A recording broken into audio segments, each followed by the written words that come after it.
Good morning, everyone.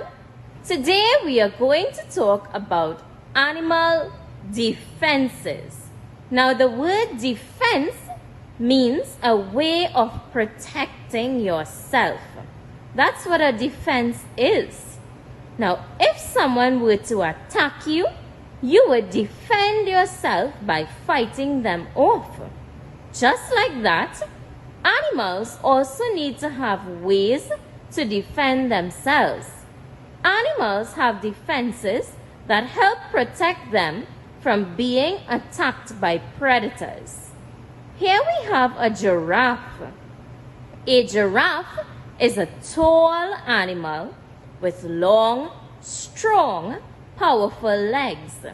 These hyenas are in a pack and they have come to attack the giraffe. This giraffe is using its powerful legs to kick the hyenas. This is its way of protecting itself. Here we have a snake. This snake is special because the coloring of its body helps it to camouflage. The snake has 3 different shades of brown on its body, and it is hiding in some dried leaves. The color of its body helps it to camouflage. Camouflage means to blend in. These owls are also camouflaging, especially in the daytime. They have a special coloring and design on their body to help them camouflage with this tree trunk. This snake is the same color as this plant. It is using its coloring to help it camouflage. Now, zebras can camouflage out in the open. They have dark brown, almost black stripes with white. And zebras camouflage in the open by staying together in a herd. Their stripes look very confusing and jumbled. This makes predators steer away because their stripes look very scary. Predators cannot tell how many zebras are there in the herd. This moth is using camouflage as well. It has a special coloring to help it camouflage with this tree trunk. The alligator can also camouflage as well. An alligator, when it's in the water, doesn't look as big. At the top of the water, we can only see the alligator's head and his eyes. That makes it look like a log floating in the water. But below the water, we see the rest of the alligator. An alligator also has sharp teeth and a powerful jaw to attack. This is a skunk. The skunk looks furry and friendly, but if you go close to a skunk and it feels threatened, the skunk will use its spray. The skunk can spray a very stinky scent that burns your eyes and nose. This is a hagfish. The hagfish uses slime. Its body is covered in slime that helps it slip away from predators. This is a frilled lizard. This lizard has frills on the side of its head.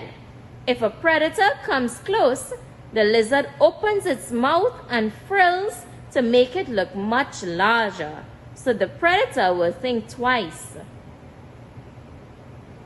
And here we have an octopus. Now, octopus can use flight to get away very quickly. It also sprays ink.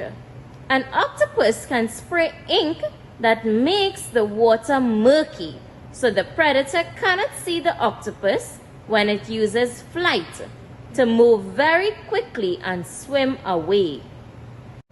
Here we have a honey bee. Honeybees and wasps all have stingers. Their stingers help them to defend themselves. This is a scorpion. Scorpions also have stingers at the end of their tails. Scorpions use their stingers to protect themselves. They also have venom. Some scorpions are venomous, some are not, and some are so venomous that they could kill you. This is a cheetah. The cheetah can run very fast. It uses its speed and agility to help it to run quickly. The porcupine also has a way of defending itself. A porcupine has quills. The porcupine doesn't always have its quills upright, but if it feels threatened, it will raise its quills, and it can even shoot its quills off of its body to protect itself. This is a lobster. Lobsters can camouflage under the water. Their coloring helps them blend in with the ocean floor. Lobsters also have claws, just like crabs. These claws help them to defend themselves. This is a lizard. Any type of lizard can do this. Lizards can move very quickly. If a predator were to capture a lizard or grab its tail, most lizards can drop its tail off and run away. Then it will regenerate a tail. Regenerate means to grow back later on. The starfish can do the same. Starfishes can regenerate arms. If a starfish is captured by one arm, it can drop that arm and move away quickly. Later on, the arms will regenerate themselves, like we can see here. The longer ones were there before.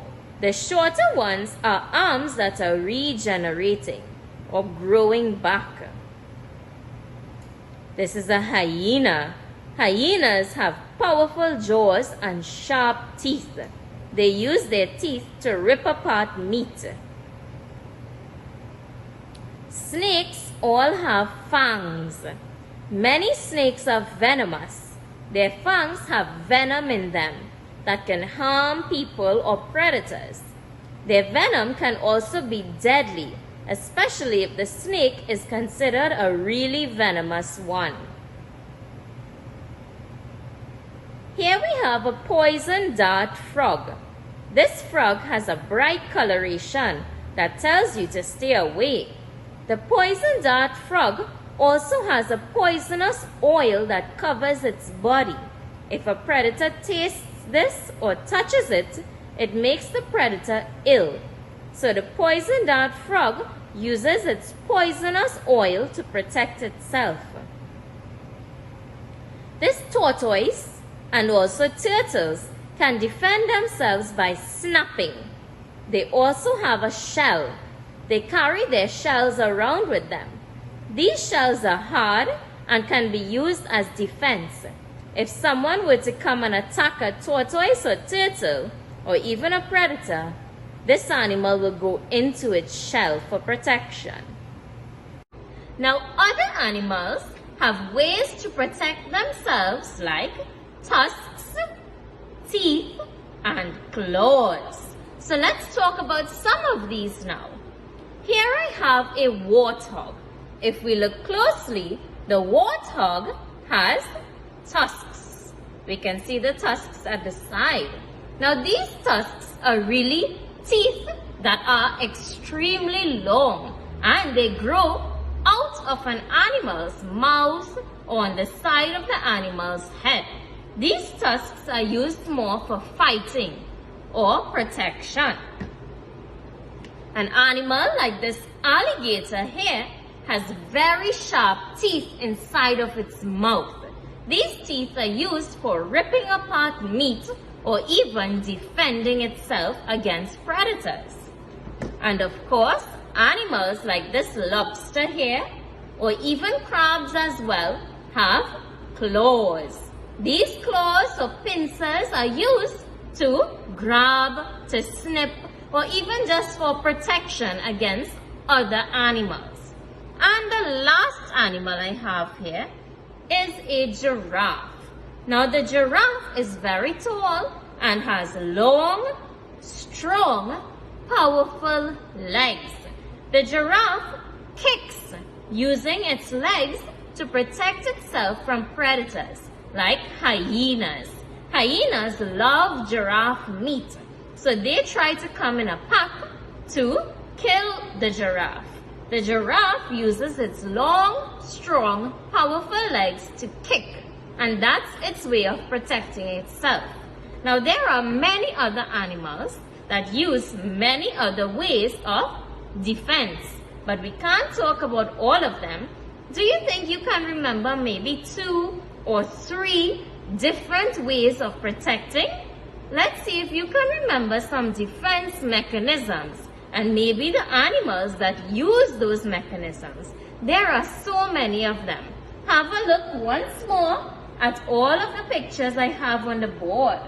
This will help you to remember some of the different defense mechanisms.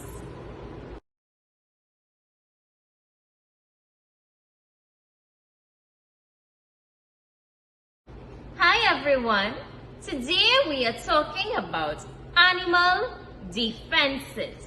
Now a defense is a way of protecting yourself. Humans can defend themselves, and so too animals have ways of defending themselves as well. Now, if someone were to come up to you and punch you, wouldn't you put up your hands or maybe try to punch back as a way of defending yourself? Well, just like that, animals need to defend themselves too, and they have lots of different ways of doing so. Each animal has its own way of defending itself against predators who want to attack it. Now, why would predators want to attack animals?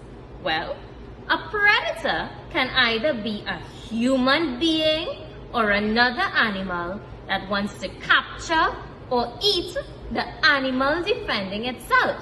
So animals have to have ways of defending themselves against humans and other animals. So let's start talking about some of these different defense mechanisms. The first mechanism I have is camouflage. Now, camouflage is a big word. Do you think you can say it out loud? Say camouflage. Camouflage means blending in. Many animals camouflage. They blend in with their surroundings or the environment around them. Like this picture here. Do you see any insects in this picture? Do you think you can find any? In this picture, there is an insect. It is called a stick insect. This insect naturally camouflages. It looks like a stick so that birds and other predators cannot find it easily. It looks like a dried stick with twigs sticking out of it. So it camouflages by blending in with a dried branch on a tree. So this is the stick insect. Just like the stick insect, there is a butterfly called the leaf butterfly. And can you guess what its wings look like? If it's called a leaf butterfly, its wings look like leaves. So when the butterfly sits on the tree with its wings open or closed, it looks like leaves on a tree. So it can less likely be recognized by predators. This moth here has coloring that helps it to camouflage. Here is the moth and it is sitting on a tree trunk. The color of the moth helps it to camouflage with the tree trunk. So its coloring and pattern help it to camouflage. Now, some animals, like the chameleon over here, cannot naturally camouflage. But what it can do is change the color of its body or skin. A chameleon can change the color of its body to match its surroundings. So, if the chameleon is sitting on a bright green tree, it will turn to the color that matches the tree. Therefore, it can camouflage easily. Chameleons also change to bright colors too, like blue and orange, depending on its mood. This octopus here also camouflages. Octopuses can change to different colors so that they can blend in with the coral and rocks at the bottom of the ocean. So octopuses can camouflage as well. Now, believe it or not, this black and white zebra here can camouflage. One zebra by itself will probably be attacked by predators. But when zebras are all together in a herd, their stripes make the herd look confusing. So predators cannot really tell how many zebras are there, so they are less likely to come around. So zebra stripes, when they are all together, help them to camouflage. And of course, our friend Mr. Tiger, he can also camouflage. His stripes and coloring help him to blend in with the grasses in savanna lands and grasslands. So that's because of his coloring. He can blend in with the environment he lives in. And the next type of defense mechanism I have is playing dead. Do you think you can pretend to be dead? Well, this opossum here, or manicou, pretends to be dead. When a predator comes nearby, the opossum lays down as though it is dead, and it gives off a very stinky or foul smell. It smells like rotting meat. So the predator says, I don't want rotting meat to eat, even though the opossum is actually alive. So it pretends to be dead. Now, some animals have a different defense mechanism. Some animals squirt substances. They would squirt liquid substances or gas substances. And let's look at one of those animals. Here is a skunk.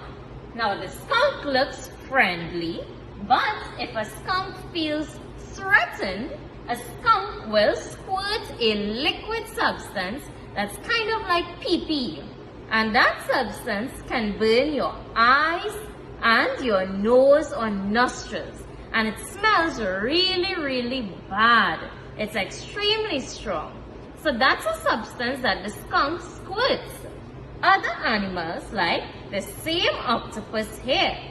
Octopuses can squirt ink. So they also camouflage, but can squirt ink as well. If an octopus is about to be captured by a predator or a human, it can squirt ink. That ink makes the water murky or blurry so that the predator cannot see too well. And this gives the octopus a chance to swim away or to squirm away very, very quickly.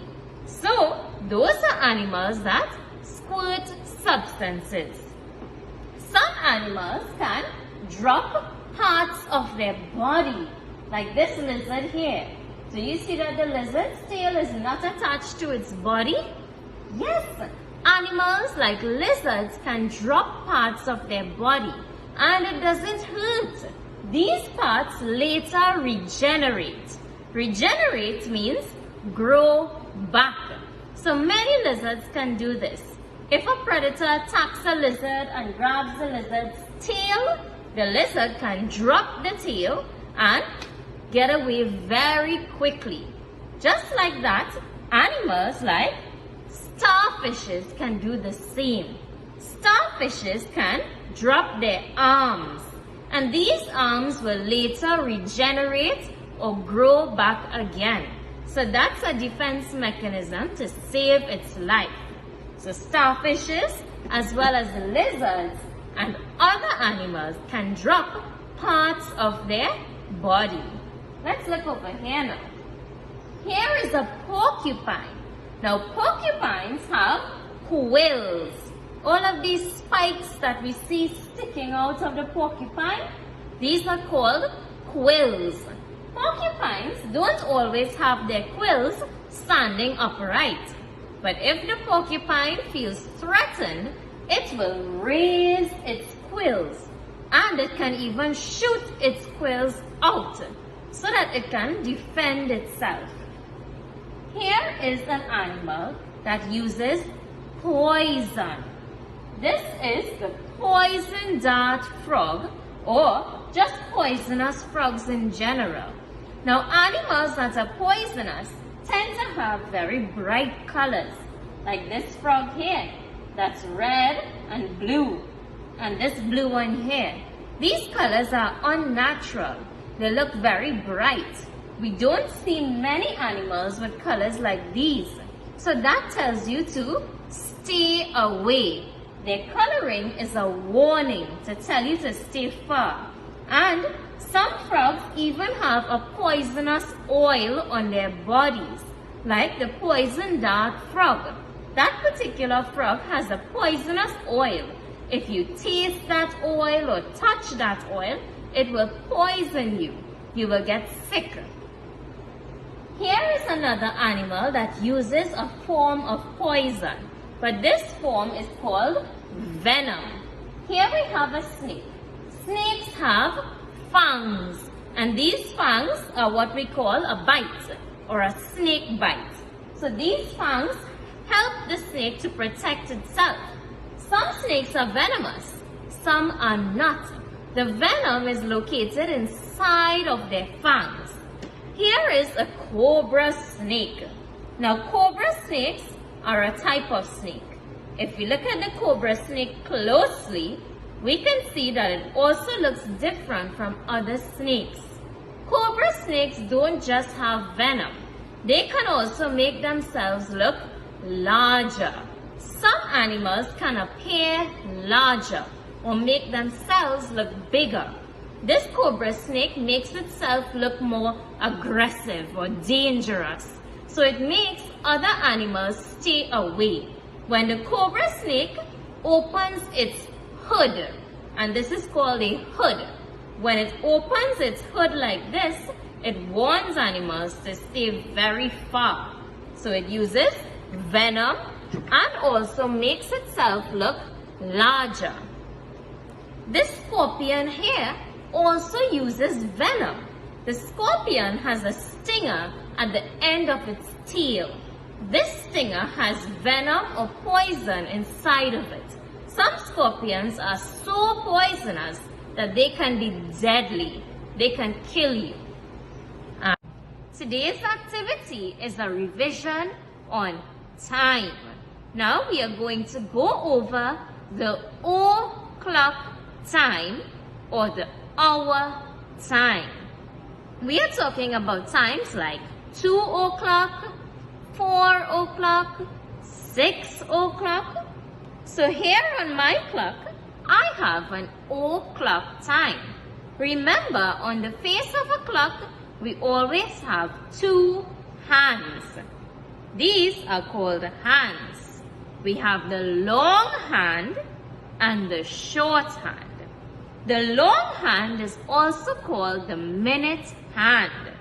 The short hand is also called the hour hand.